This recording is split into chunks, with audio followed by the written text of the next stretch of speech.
Halo, Assalamualaikum warahmatullahi wabarakatuh. Ketemu lagi dengan saya Adi Putra Desa. Di Dira Adi ini saya ingin membawakan tema tentang pentingnya schedule aktivitas. Oke ya, jadi tetap terus tayangan ini.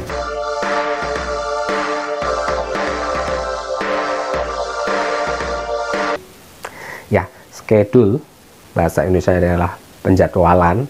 Itu artinya adalah sesuatu yang memuat tulisan-tulisan tentang aktivitas, kemudian waktunya, waktu awal, kemudian waktu akhir, durasi, kemudian yang bersinggungan dengan waktu-waktu tersebut.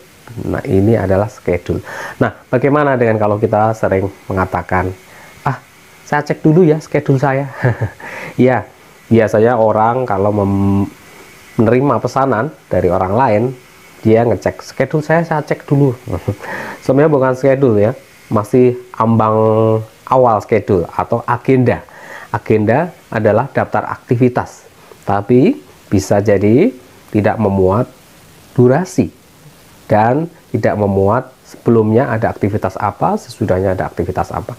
Nah, ini schedule ini adalah memang lebih luas. Artinya setiap schedule apapun, schedule pribadi, schedule rumah tangga, schedule perusahaan, project dan sebagainya, semuanya mencantumkan nomor aktivitas, kemudian durasi waktu, awalnya waktu tertentu, akhirnya waktu tertentu, ya, rinci-rinci jam atau bahkan menit dan sebagainya. Ini penting ya. Kenapa?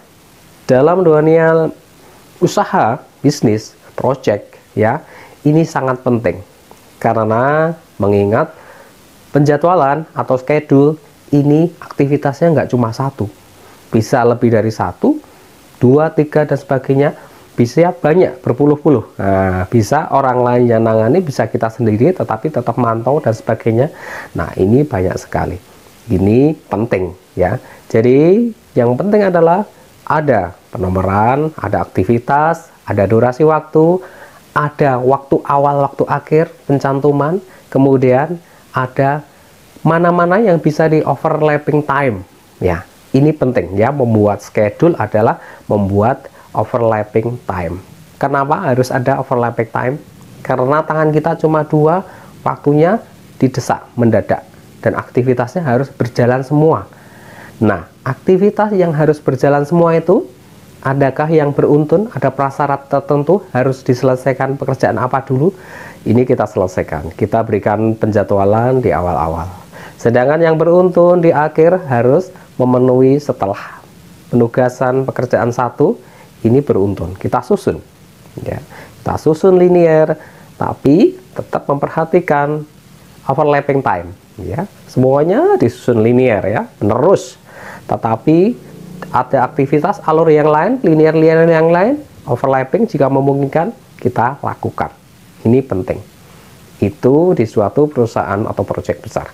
Nah, kenapa ini berlakukah untuk ibu rumah tangga? Sangat berlaku.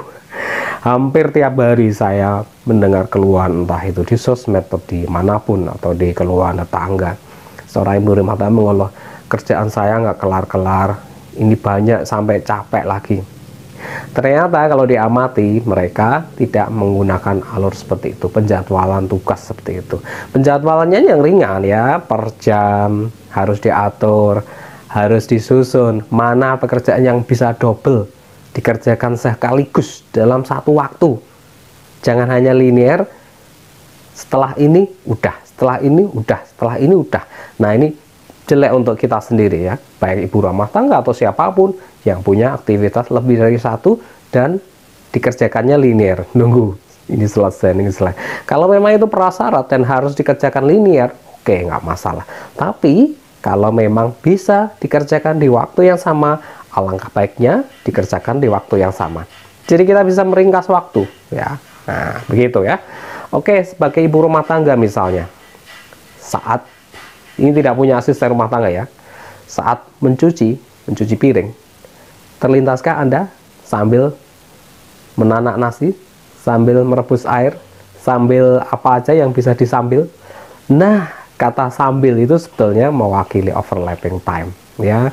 Dalam proyek besar, dalam skup besar, ini overlapping time ini sangat diperlukan karena untuk menghemat waktu, dan nanti di akhir finishing pekerjaan dan sebagainya punya waktu lebih luang, dan untuk memenuhi kriteria kesempurnaan hasil pekerjaan ini lebih memungkinkan, jadi lebih menyenangkan pihak konsumen, klien dan sebagainya atas jeripaya pekerjaan kita. Oke ya, terima kasih sudah mengikuti tayangan ini, semoga tayangan ini bermanfaat untuk kita semua. Akhirul salam, assalamualaikum warahmatullahi wabarakatuh.